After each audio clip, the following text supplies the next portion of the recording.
Greetings, cinephiles. I'm Sue Wright. And I'm Ozzy Pops. Welcome to the Wild Rivers Film Radio, the official podcast of the Wild Rivers Film Festival, here on KCIW 100.7 FM. Before we get into our fantastic interview, we would like to mention the winner of the entry to get VIP tickets to our upcoming event. And the winner is Marissa Shields. We will be contacting you shortly. Congratulations, Marissa. I hope you enjoy those film passes because we have a very exciting group of films coming to the Wild Rivers Film Festival this next week. Today we are sitting down with Dan Springen, filmmaker and executive director of the Wild Rivers Film Festival since its debut in 2023. Dan has also led the Orlando Film Festival for over a decade and has produced multiple independent feature films. But before we dive in, we'd like to thank the Wild Rivers Film Festival's 2025 presenting sponsor, the Tolowa Dene Nation. Your generous support has made both our festival and summer film workshop possible this year. Yeah, and mentioning the great Tolowa, there's a fantastic interview you can see online of the kids from last year's film workshop, and that's available on KCIW under the Wild Rivers Film Radio. Just one of our many podcasts. I also want to thank our other incredible sponsors, the Roundhouse Foundation, Travel Curry Coast, Sutter Coast Hospital, Edward Jones, our Flower House, Southwestern Oregon Community College Curry Campus, and the City of Brookings. If you'd like to join these amazing supporters in helping us celebrate indie cinema, expand film education, and grow our film economy here on the Wild Rivers Coast, visit wildriversfilmfestival.com to learn about sponsorship opportunities. And if you're new and you're just discovering us, well, welcome. The Wild Rivers Film Festival is a 4-day celebration of indie and local cinema each August in Brookings. This year, from August 14 to 17, we'll screen more than 4 films across 3 venues, many followed by filmmaker Q&As. There's also a full slate of panels, VIP parties, and our unforgettable awards ceremony. Festival passes are on sale now at wildriversfilmfestival.com, and we'd love to see you there. That's great that you mentioned the VIP parties, Sue. The happy hours at this year's event are going to be at our local art galleries, and the after parties are going to be at several of our favorite places to get together and have a cocktail or not have a cocktail. Okay. And if you're just tuning in, you're listening to Wild Rivers Film Radio. I'm Sue Wright here with Ozzy Pops, and today we're talking with Dan Springen. Dan, welcome. Hello. Let's start at the beginning. How did you first get into filmmaking and the film festival world? Oh, well, they happened at 2 different times completely, really. It was 1996 when I went through film school at Valencia Community College in Orlando, Florida. And as soon as I got out of that course, because it was just jam-packed with information on filmmaking, below-the-line filmmaking, it didn't teach directing, producing, writing, but everything else from grip, electric, art department, ADing, being a good PA. It taught you all the fundamentals, and I literally went right to work. Like I wasn't even out of school a week when I got my first job, and then from there it kept going. I kept doing a lot of film work. I fell more into the production side of it, so I moved up the ranks from a PA to a second AD to a first AD, and I still AD now. I AD to pay my pocket. And I direct and do film festivals, to do a little bit of that, but also pay my soul, because I know that I'm giving back to filmmakers when I can show their films, people can appreciate them, and then maybe they get an award. That's something really special, because in whatever industry you're in, if you think about what you do and being recognized for what you do, when you do a good job, I think that little pat on the back is so important. I think that drives people to do better and be better human beings. And that certainly works with filmmakers, because instantly when you get into a festival like us, right, like Wild Rivers Film Festival, those filmmakers instantly get their first laurels, official selection. And Now, those are important going forward. Absolutely. You know why? Because other festivals are going to, they'll watch the film at some point. But if you've got, 10 different laurels on there that say, I've been in Wild Rivers, I've been in Orlando, I've been in, New York, I've been in DC Shorts, I've been in this one and that one. And then the next level is award winner, like best feature or best documentary or best ensemble cast, like A Small Town Nutcracker Story, which we will be showing this year for the last time in its festival run, right? Because you guys are going into distribution. So that we will be showing at the festival this year. And it's having those laurels and being able to give back to those filmmakers a little something that helps them get their careers moving in the right direction is what pays the soul for me. So that started at different times. To answer the question, I was a filmmaker first, and then I had a film win the Orlando Film Festival years ago called Contract Killers, and it won Best Feature. So as I was meeting, just like you and I met at the Orlando Film Festival, I was meeting with their executive director at the time, and they were looking to have a new executive director. And I told him, I said, listen, I was like, I know how to run a film set. Okay, I can run a film set. If you let me run this film festival like a film set, it'll be fine. But that's the only way I'm going to do it. And they said, okay, it's yours. Go see what you can do with it. And we built it from, this is Orlando we're talking about. We built it from a 2-venue, and one of the venues was in a parking garage with a pop-up screen, right?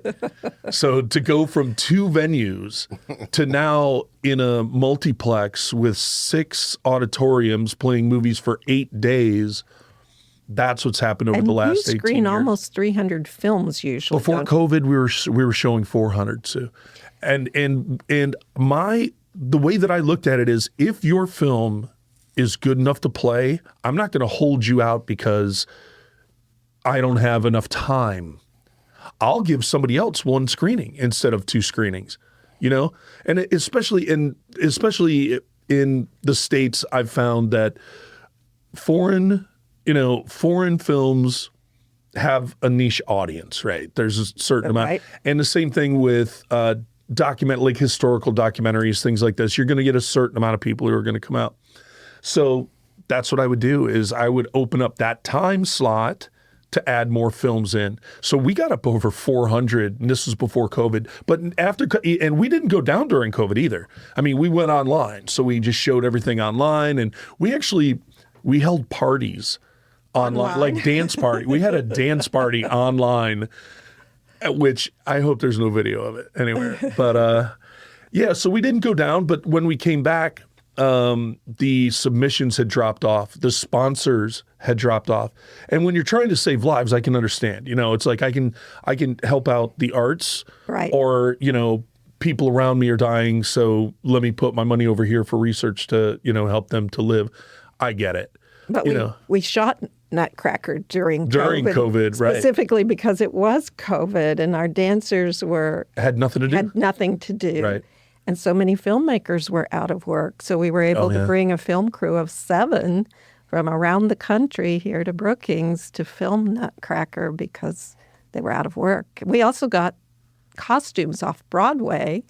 Because they were shut down. Right. They were shut down, and they were happy to just rent them out to us for a fraction of the normal rental fee. Yeah. And they shipped them to us, and so we got to use them. There was the benefits of it, even though I wouldn't take that time back for anything. Yeah. I also want to say there's something just really magical about seeing your film on the big screen for the first time. I just remember that. You're just sitting there. Oh, my goodness. Yeah. So I think about that with our filmmakers who come here who are That's one of the things that people like they miss now with their phones is everybody's getting their content on the phone, or maybe it's on a tablet, or let's go a little bit bigger. It's on their computer screen, right? Or maybe it's on their laptop. But there is nothing like watching a movie on an 80-foot screen. You're talking 14.1-inch Larger monitor. than life. Or seeing, and whether it's your film or any film, I think people need to get back to the movies. They need to get back to the movies. Being at home alone and watching, I love that this is part of the origin story of the entire film festival and the workshop. I got to experience some of you doing your thing at the youth program. Yeah. That was so much fun. Last month. Thank you for all the help. Oh, of course. Ozzy So we're kept us talking fed.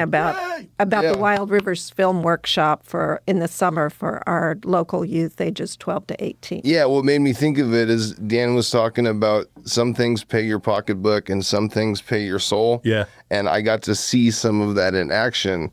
This is the first time I was able to participate in the film workshop. And it was so awesome to see, the talented people putting on the show and the kids just sucking up the information. It was fantastic. Trying out all kinds of different, so they were trying out acting and being talent and being in line for an audition. It was really interesting to see them in an audition line. And then they got to see every aspect of how the process happens. From beginning to end. We're writing the thing up. Now we're talking about it. Now we're filming it.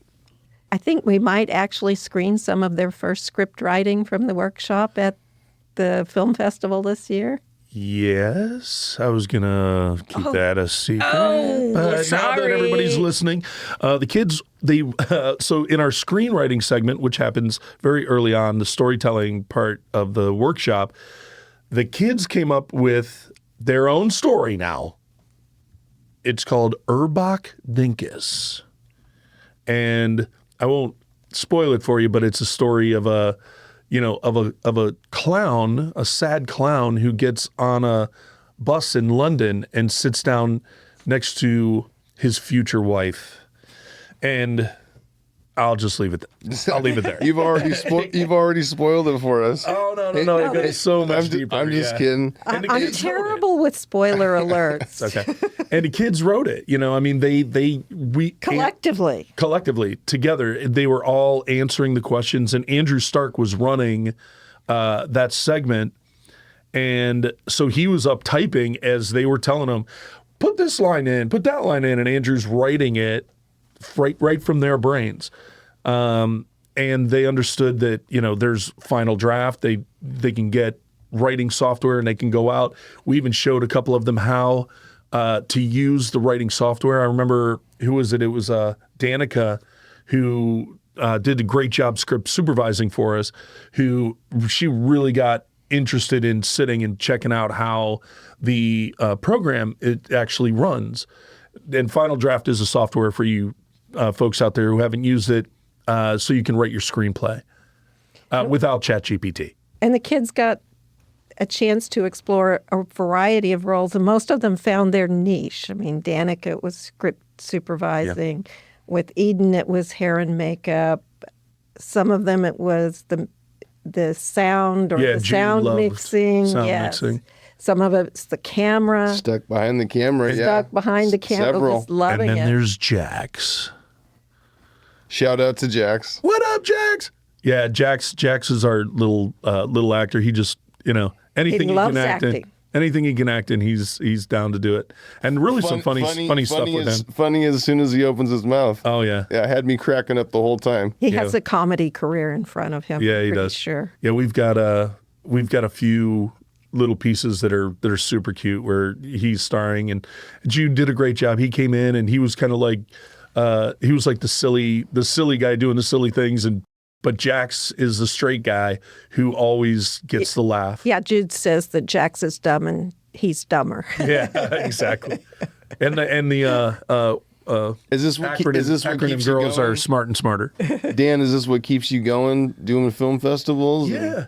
Well, I mean, just anything. I heard a bit really. of your origin. Like, you've been doing in Orlando for 10 years or so. No, more than that. 18. Yeah. Yeah. And it's 20 years old. This year, the festival is in its 20th year. And somehow Sue convinced you to be on board and help us get a film festival going. Now that's the origin story. Yeah. Yeah. Sue had a Small Town Nutcracker, which I accepted into the Orlando Film Festival. You remember the year? We screened 21? it in 22. 22. So it's from Oregon, beautiful little film. I said, okay, great. We're absolutely going to play it.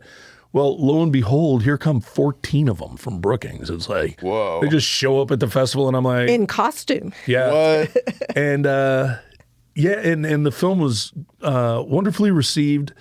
We then had the awards show, and they received Best Ensemble Cast for the team that worked on the film. And Sue came up to me. I think Rob had initiated the conversation, the director of the film. But then Sue came up, and we started talking about how can we put something in Brookings, Oregon. And I said, well, when you're ready, I'm happy to help. And I think we mentioned elk hunting and salmon fishing, but There was some elk hunting and salmon fishing. I'm still hoping to get my salmon before I leave. So anybody out there, I leave on the 21st if we can go. That's not the 14th through the 17th. But anyway, so to finish that story, I didn't think I was going to get a phone call. I mean, I had totally forgotten, right? And lo and behold, I get the call from Sue. Okay, Dan, we're ready. And I said, where are you again? all the way over there from Orlando, Florida. Just about as far as you can go. Just about. And now I'm in my third year. I love it. Sue and I, we were joking about year one. I was here for what? 2 weeks. 2 weeks. Then last year I was here for over a month, right? It was about 6 weeks. Yeah, about 6 weeks. And now this year, It's almost 3 months. It'll be over 3 months. Whoa. It'll be a few days over 3 months. I joked with somebody the other day. I said, by 2027, I'll have a house and a dog, maybe 2 dogs. And we'll be happy. Yes. We've got more plans coming. I'll house sit for you the rest of the year. No problem. Perfect. Yeah, I'll just go home for 6 months. You take care of the dog in the rainy season. Sold. Okay, good. Okay, so I have a question, though. As a filmmaker yourself, what do you look for when you're reviewing film submissions? Production value. That's it. And explain a little bit more. What makes production value? Yeah, I guess that's kind of the easy way out for me. So production value, it starts with the screenplay, then it goes to the cinematography, then it goes to the actors. Are they eating up the scenery? Then it goes to how is the film finished? How is it color graded? Does it look professional? When I'm talking with students, I always talk about the one thing that bugs me the most.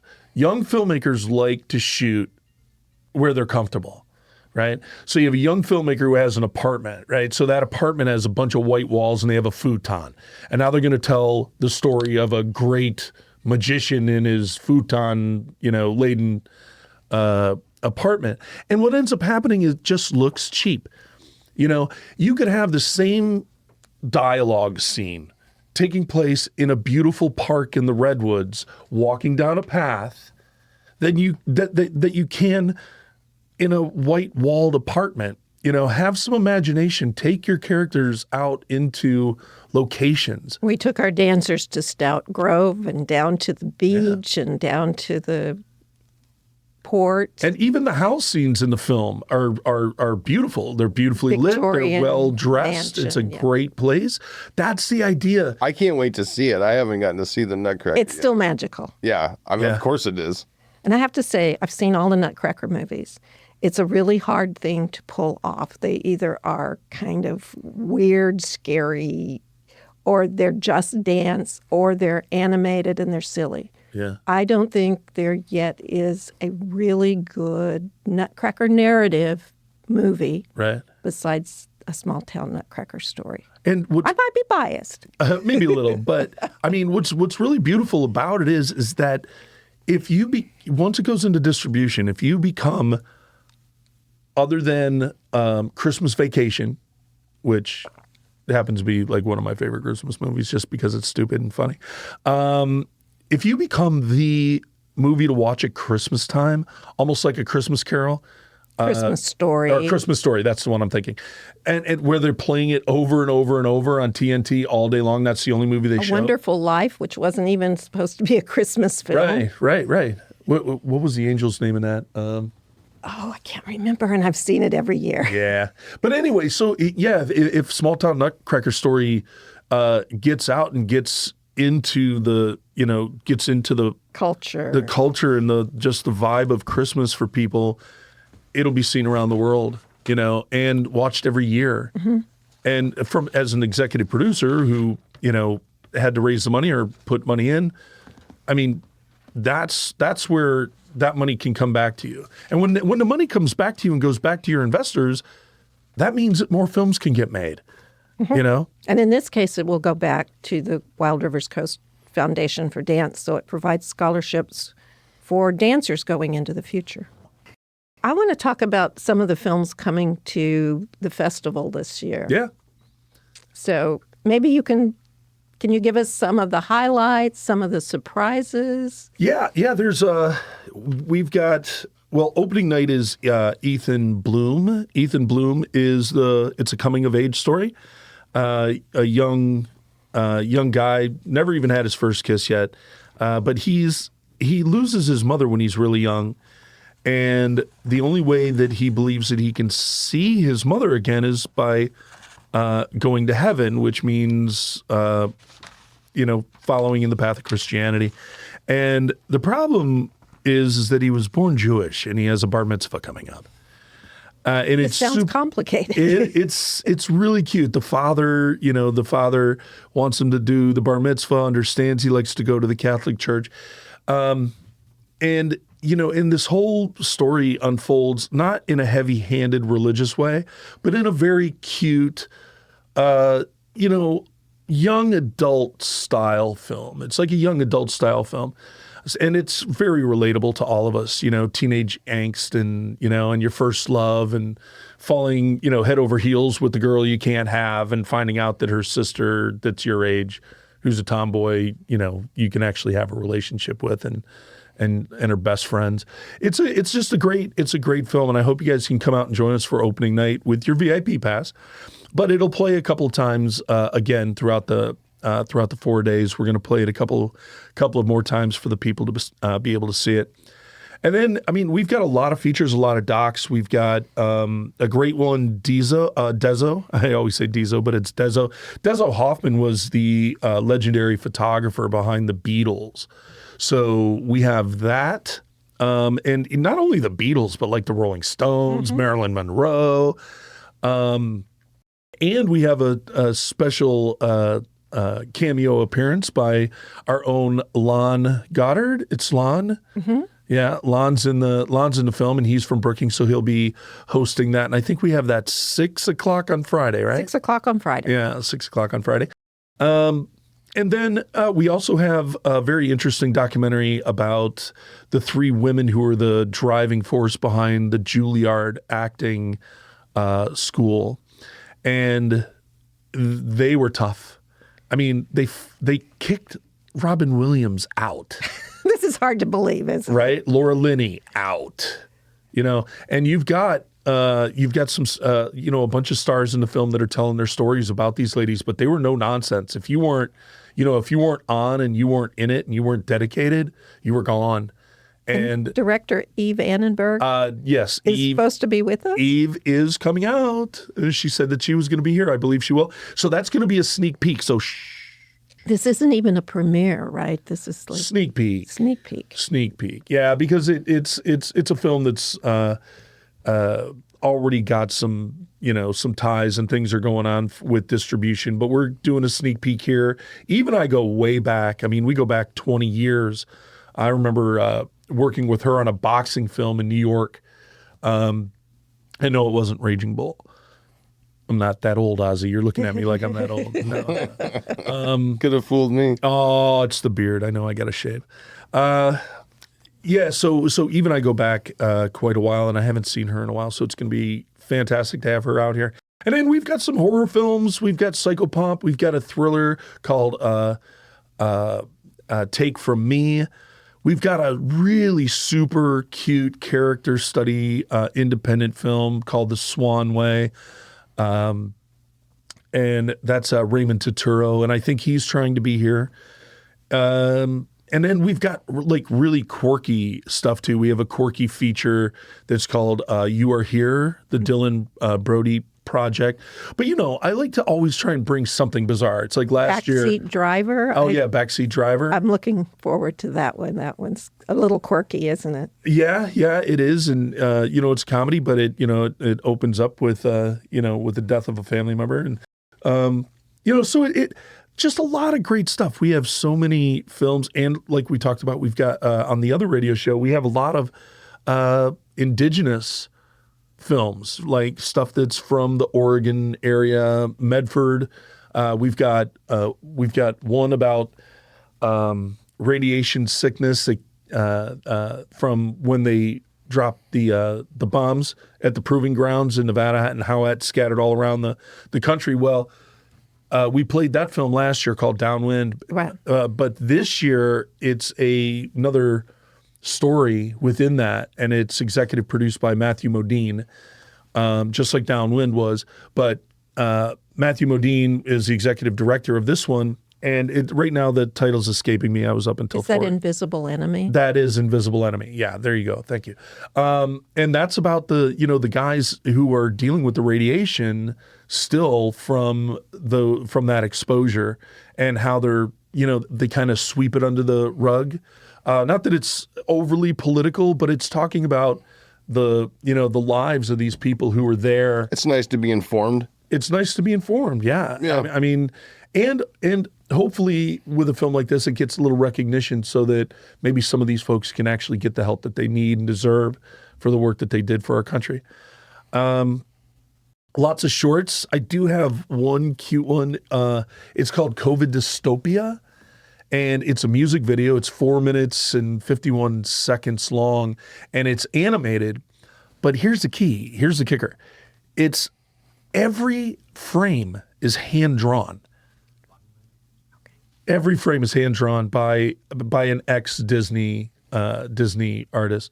And so there's a lot to see. Go to wildriversfilmfestival.com and get some tickets, and we'll see you at the movies.